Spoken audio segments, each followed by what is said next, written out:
Fionn, right? Yeah, yeah. How are you? I'm doing great. I'm doing great. I'm terrific. We, I guess Fionn's a common name in Ireland. I guess we need more Irish people here in the United States. Yeah, I think it's. I'm not even sure how common it is. It's based where it's the Irish for fair hair. So it's the Irish word for fair hair. Which actually in this light it looks quite blonde, so the name is appropriate. Well, you know what? It's if you were here in the United States, it's quite unique. So that would be Okay, a good cool. thing. So hey, congratulations for dating Amber. Oh, thank you so much. Did you see it? Did you watch it? I did. I did. I actually watched it twice. Once a while back, and I watched it again as a refresher. So Oh, cool. Oh, thank you so much. yeah, it's a lovely film. So let's get the easy question out of the way. Why did you want to do Dating Amber? I think that from the moment I read the script, it was a no-brainer. I absolutely fell in love with Eddie and with Amber, and I remember reading it and I was laughing out loud and crying out loud, and I knew I wanted to be a part of it. And then I had to, well, I guess as is always the case, convince lots of other people that I should be a part of it. Um, but yeah, I think it was that it was it's joyous and it's hopeful and it's optimistic and it's really funny but also really heartbreaking too. Could you relate to the character of Eddie for the film yourself, or not? Yeah, absolutely. I think this I saw a lot of myself in Eddie, and I felt like I really understood uh, Eddie. And also we had such a long rehearsal time that Lola and I got the opportunity to bring a lot of ourselves and a lot of our kind of friendship to Eddie and Amber's friendship. So the rehearsal time was invaluable to the actual making of it. So we were so lucky that Dave and I and Lola got to spend so much time together, and now we're all like really really close, which is cool.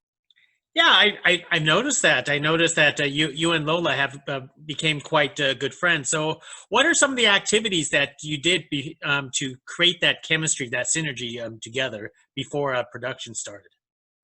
Um, I mean, a lot of it was like going to bars, but that sounds really unprofessional. Um, so we had a lot of rehearsals. We had a lot of rehearsals where we sat down, Dave and I and Lola, and we went through the scenes and really mined through all the scenes and left no stone unturned. And we actually tended to focus more on the comedic scenes and kind of leave the more dramatic scenes for the day and not to kind of overdo them. And once so we did that quite a lot, but a lot of the rehearsals were just sitting in a room and talking and getting to know each other and being comfortable around each other and having absolute trust. And then outside of those rehearsals, Lola and I then just hung out loads and like I joke saying I'm going to bars, but in a way um, that was kind of like that was a really useful thing because it wasn't a professional capacity; it was a capacity that we could sit down and really just chat and have a drink and get to know each other and and that's kind of when I think the pieces started to, yeah, come together. I don't want to make it sound like alcohol was the catalyst to the friendship, but but it was, yeah, it was. I think the more time we spent with one another, the stronger our friendship came, which in turn Eddie and Amber's. So in the case when it comes to acting, it wasn't forced; it just became very natural between you and Lola on Oh set. yeah, absolutely, and it was all a case of trust. Like I had and I still have absolute trust in Lola and Dave, and I know we all feel the same. And sometimes a set can be a daunting place, and to have a support network on set like that is incredible. And um, there was no fear of doing something that maybe wasn't going to be very good, or doing something that felt wrong for the sake of trying it, because you just had absolute trust in everyone, and felt comfortable trying lots of things. So no, there's so much of Lola and I's actual friendship in Eddie and Amber's. Um, Does comedy come to you easy, or do you had to work on that, especially on a project like this? I think this. I mean, this genre, like the comedy genre, the comedy drama genre, I really love because I think you know, when I think of kind of life in general, you know, life isn't exclusively funny. It's not exclusively sad. It falls somewhere, uh, you know, between, and on different days you feel different things. So I really love it as a genre, and I think sometimes it's a really interesting thing where you get kind of maybe led into a false sense of security with some comedy, and then something lands a lot harder as a result of that. In terms of whether it came, Eddie and I's sense of humor would be very similar. I think that the interesting thing about Eddie is unwittingly comic. So he is only funny when it is absolutely his intention not to be. Uh, you know, whereas Amber is you know, she knows she's funny and she is really funny, but she knows she is. And whereas Eddie is funny when he has no idea that he's being that. So that was a really interesting thing that Dave and I talked about a lot, and how to bring that in both delivery and physicality, and lots of other ways. Absolutely, because one of the funniest scenes that I think that you actually had was actually with Barry Ward, who plays your father, Ian, in Yeah, the film. And I think a lot of those scenes were both dramatic and funny at the same time, which I think yeah. was a great balance. Could you talk about working with him? He's amazing. I love Barry so much. You know, I was so lucky to get to work with Barry, and I'm even luckier to be able to call him a friend and a really close friend. He's such an amazing guy, and such a brilliant and generous actor as well. You know, doing those scenes. I think you were talking about the montage in the. Was that what you were talking about? Yeah, yeah, I thought that was hilarious. Yeah. Yeah, so we like that was quite funny because that was one of the things that I don't think any of that was, or at least for the most part, no, some of it was on paper, but a lot of it was just improvised, and we tried different things, um, and you know, I think they had to really cut that down because even stuff like there's a scene where Barry's like chopping wood, and I cut my finger, and there was like a version of that scene that was like 5 minutes long, which obviously couldn't make it into the film, uh, but working with Barry was amazing. He's so funny, such a gorgeous actor, and also watching him with Sharon, their chemistry is so brilliant, and they were so funny together. And also Evan, who played my little brother, he had never made a film before, and this was his first film, and he was just hilarious. And watching him kind of be able to improv and keep up with Barry and Sharon, who are, you know, who have a lot more experience, was amazing watching them all work together like that. I'm also assuming that you didn't have to prep for the military exercises because you didn't want to be seen too competent for those scenes. Yeah, I think I don't think Dave ever thought it would be a risk that I would look competent at those at those scenes. I think he knew that I was going to be pretty bad at it. Uh, the funny thing was that the background actors were all actual cadets, Oh, so there really was no acting required. They were all way faster and way fitter than than I was.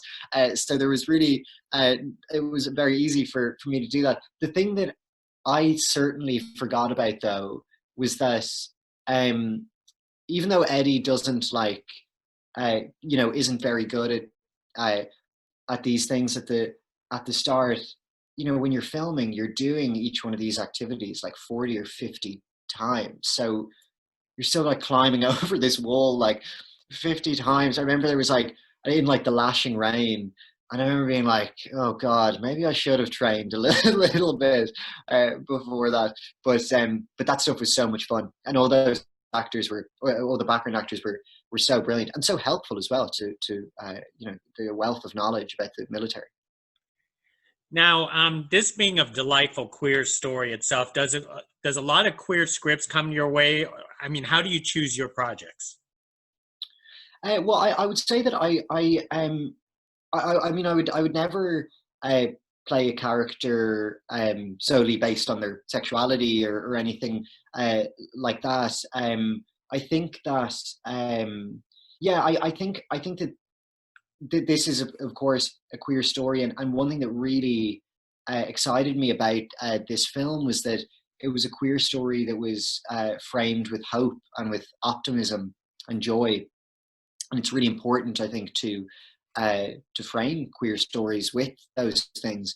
I think that there's a lot of there have been a lot of films made which are incredibly important films, with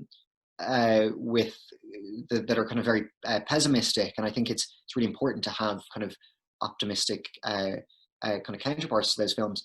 Um, but but yeah, I think in terms of choosing my roles, I would say that I've been really lucky that I've been able to work on stories that I care about and characters that um, I feel strongly for or am passionate about. And if I could continue doing that, I'd be really happy. And I think one thing that really excites me is trying to play kind of as wide a range as characters as possible. And luckily, I've been able to do that a little bit.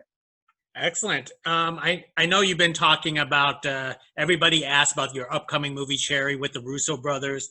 Um, I just want to ask you, how are they as drama directors, since they are known for either comedy or action, but Cherry is something entirely different, which you are a part of. How are they on that? They were amazing. Like I was pinching myself on set. I felt so lucky to be just a small part of that film, and watching the way that Joe and Anthony work. They just work with such synergy, and it's really incredible to watch. Just to watch the way that they communicate with one another and communicate with the cast and crew. They are such brilliant filmmakers, and I think Cherry is going to be really special, and I think Tom is going to be phenomenal in the film. I think he's going to really blow people away. That's right. You did work with Tom, which is very special. Fionn, one more thing. I know we are talking via Zoom, but it's not. It's just because we're on different countries, but it's also because of crazy times that we're living here. How are you staying sane and creative over there in Ireland? Oh God, that's a good question. I was really lucky that once the restrictions lifted a bit, I started filming. So I've just finished filming, um, which was great because it was so nice to be back at work, and I feel very lucky to be back at work because I know that a lot of people aren't. So that was really nice to be back uh, filming, and then in terms of kind of, I guess since that, outside of that, I think this is a time where you need to be kind to yourself and not be too hard on yourself and not beat yourself up too much. And been trying to do that, and also like, we're all in the same position. We're all stuck in our houses and everything. So I think the way that I've been keeping sane is that's a good question. Now you've got me questioning my sanity. But I think by reading, like doing a lot of reading, I've been lucky that I've been busy with work, but outside of work, just doing a lot of reading and trying to keep up with friends and spending time with my family. I'm back home. I came back home for the lockdown, and it's been a while since I've been able to spend time with my family. So that's been actually really lovely to see them. To see them again. Excellent. Well, hey, Fionn, hey, thank you for speaking with me. This is a great conversation, and I look forward to checking out your future projects. Oh, cool. Thank you so much. I really appreciate it. Thank you. Bye. All right. See ya. Bye bye.